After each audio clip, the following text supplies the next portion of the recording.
Hello there. This is Nicole M. Louie, the Social Worker Strategy Mentor.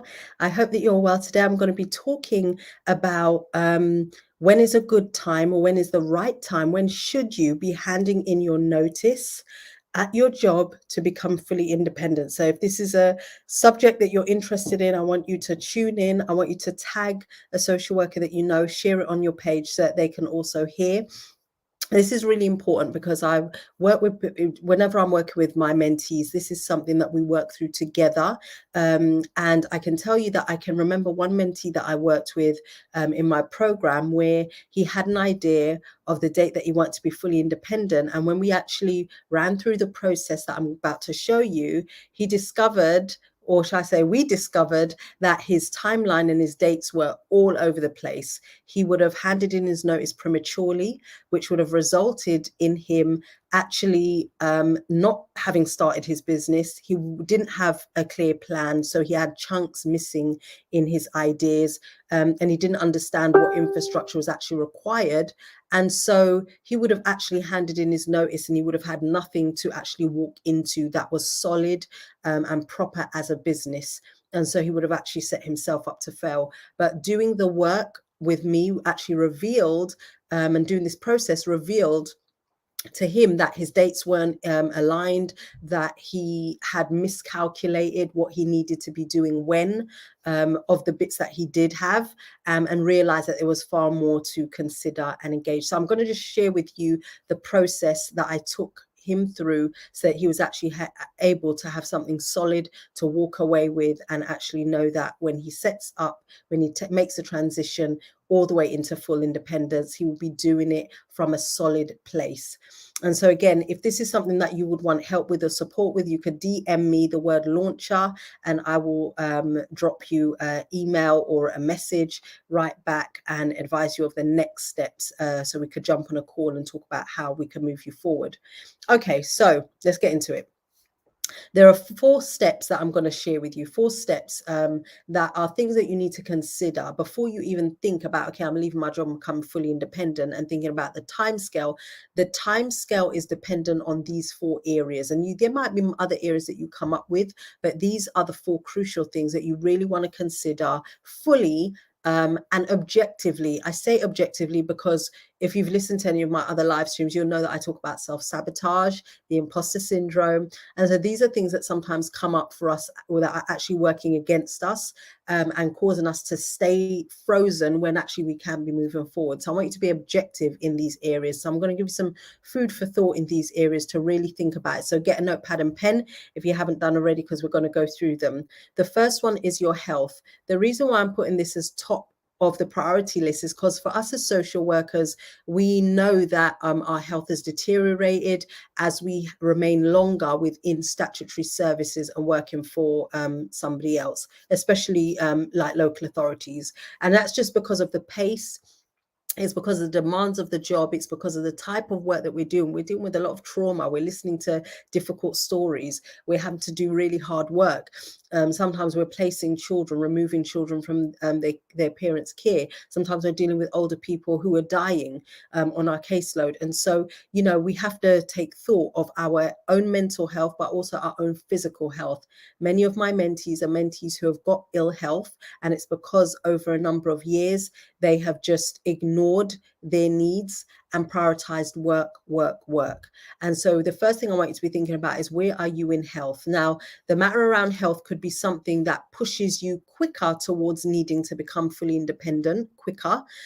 Or it could be something that you have to really consider, you know, even if you are in poor health, that, okay, because I'm in poor health, I do need that regular income coming in right now. And so you may extend the time in which you're going to become fully independent, and it gives you more of a runway. That's how I want you to think of it. It's going to give you a runway to lead up to becoming fully independent, rather than saying, okay, I want to become independent like that. Understand that it's a runway, and the longer runway you have, the best it can be for you, especially if you're in ill health. You need to balance the two. And so if you're in a season where you are actually in poor health at the moment and you're in full-time work, one of my other mentees I can think of, I actually had to say to her, you actually need to be getting some time off. You need to ask for them to reduce your caseload. And you also need to actually take some time off, take your toil, and even like sign off sick for a bit, go to your GP and get a letter. And she did that. And that gave her a bit of a reprieve that she required, because she was just burning the candles at both ends, and she was really struggling. It was impacting her mentally, it was impacting her relationship with her partner, certainly socially, and she was just feeling about herself generally. And so that gave her a bit of rejuvenation. So those are those things to consider as it comes to health. So I want you to write those things down and be really brutally honest. Nobody can see what you're writing on that paper. It's just for you. But it's really important that you're being honest with where you're at, so that you can make a really informed decision about your timeline. Okay, so that's number one. Second thing is your finances. Where are you with your finances? I'm going to have a webinar coming up about branding yourself on with a zero budget, where I'm showing you how to actually brand yourself without paying a penny.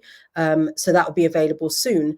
So there's a myth that you need money, right, to get started. And I did a live stream about this the other week.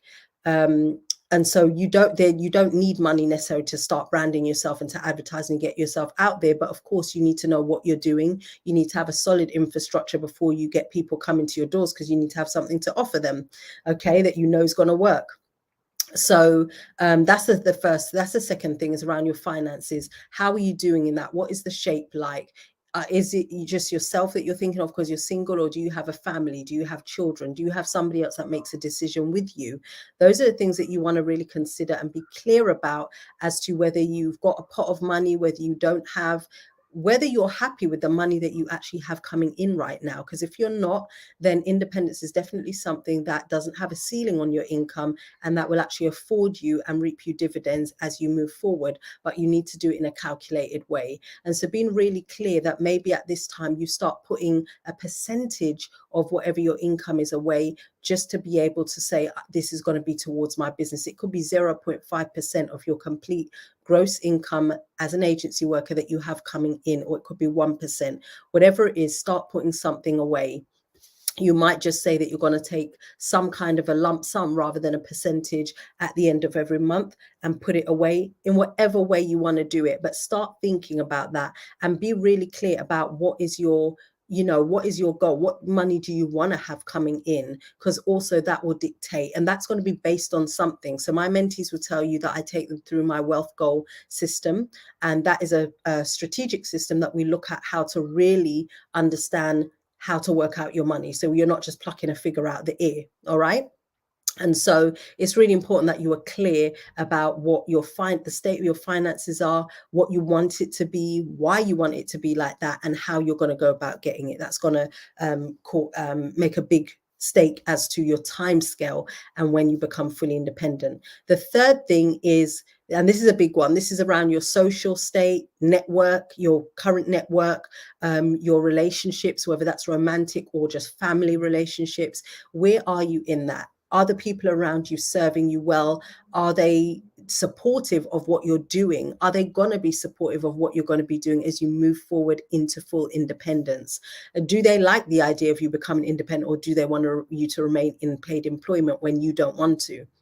Those are all really big things that you need to be clear about. It's important that you've got a strong support network, people in your corner that understand what you're currently going through as a social worker. And I hear social workers tell me all the time that my family don't get it. Unless they have a partner who's a social worker or in the industry, they don't generally get it. And so it's important that you have people that can identify with you, that understand what's going on for you, and that are going to be in your corner to support you as you move forward. As part of my work, when I'm working with my mentees, this is something that we look at with a fine-tooth comb, and I actually give them some strategies of how they can get their family on board, and also how they can actually build their network, their support network outside of their current network. That's going to be important. So look at what shape you're in terms of your social, your network, and your relationships, and your family relationships particularly.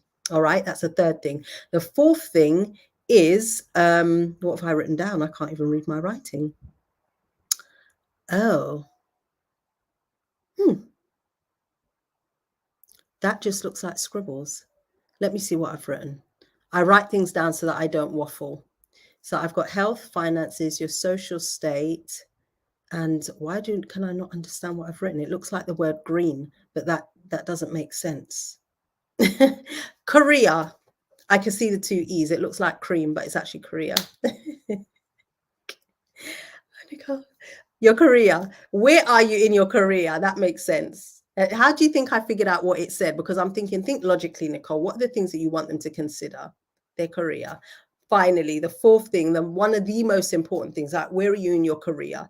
If you are really in a place where you are just not happy with where you are, and most times, social workers are not happy where they are in their career. They feel stuck. They feel like they've either reached their ceiling. They don't really want to sidestep, or they've sidestepped as much as they can so far.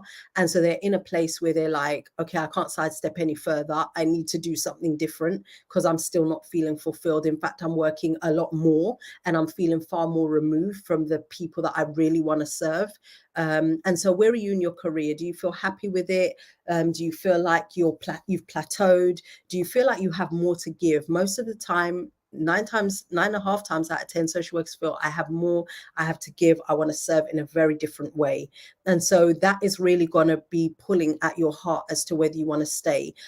You will veer off into two areas. You will either veer off into independence, yeah, or you will veer off into doing something completely different, which is unrelated, and you'll leave the profession. What happens then is the profession loses your amazing experience, your expertise. The local authority loses the opportunity to commission you. Families lose you and all that you bring uniquely to the table as a social worker. And so, as far as possible, if you are still in love with social work, and social work is meeting the needs of people, connecting with them, making a difference. It's not about reports and assessments. That's got nothing to do with social work. It's just a vehicle.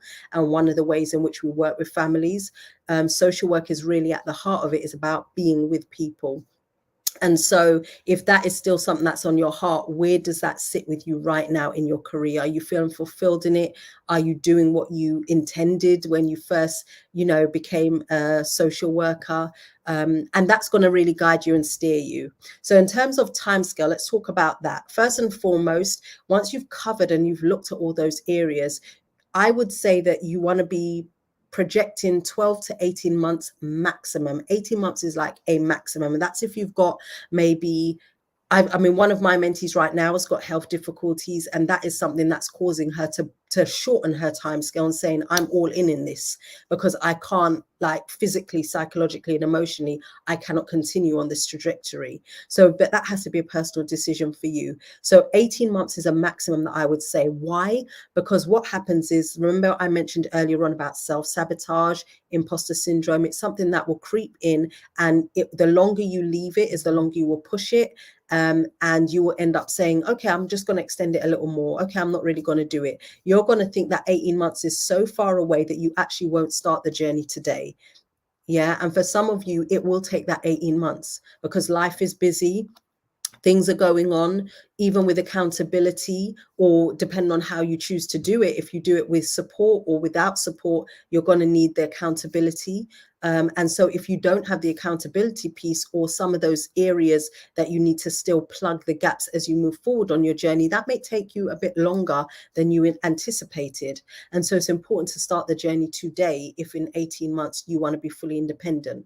What I do with my mentees, as we start on the journey, we actually reverse engineer their launch. So we know what date that they're gonna, after they've gone through the program with me, we actually look at a date that they're actually going to become fully independent. So we have an idea of that right at the beginning. But as we go through and we look at all the things that they're going to be creating, their products, their services, all the different income streams, 8 income streams around their niche, we actually look at set a launch date, and then we reverse engineer it so they know when they're actually going to leave their job and hand in their notice. So it's very planned. No one's doing what I did, which is jumping ship.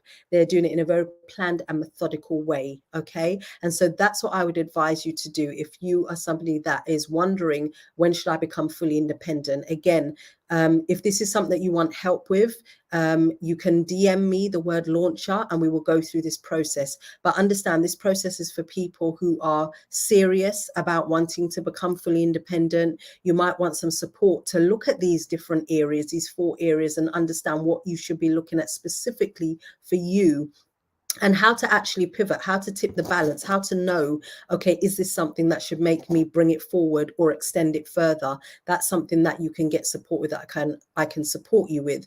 So the call that we will have will initially be to just identify where you're at, how serious are you, how do you want to move forward, what ideas do you currently have, and we can put some meat on the bones and actually look at that a bit further and see whether we're fit to work together as we move forward. So if you want some support and help to figure out when you should hand in your notice to become fully independent, then I want you to DM me the word launcher and we will get started. So I hope this was helpful for you. If you're just joining now, go ahead and watch the replay. And you can maybe hashtag the word replay in the comments, so I know that you're actually watching this on the replay. Hey there, Mabel, nice to see you. Absolutely, health and money should be the top priority, because it's really important, something that I think that social workers don't consider, but there are other areas that social workers don't consider as they want to move forward. So all of these things are really important. So I hope that this was helpful, and I will look forward to seeing you on Tuesday for the next live stream at 6 p.m. Take care.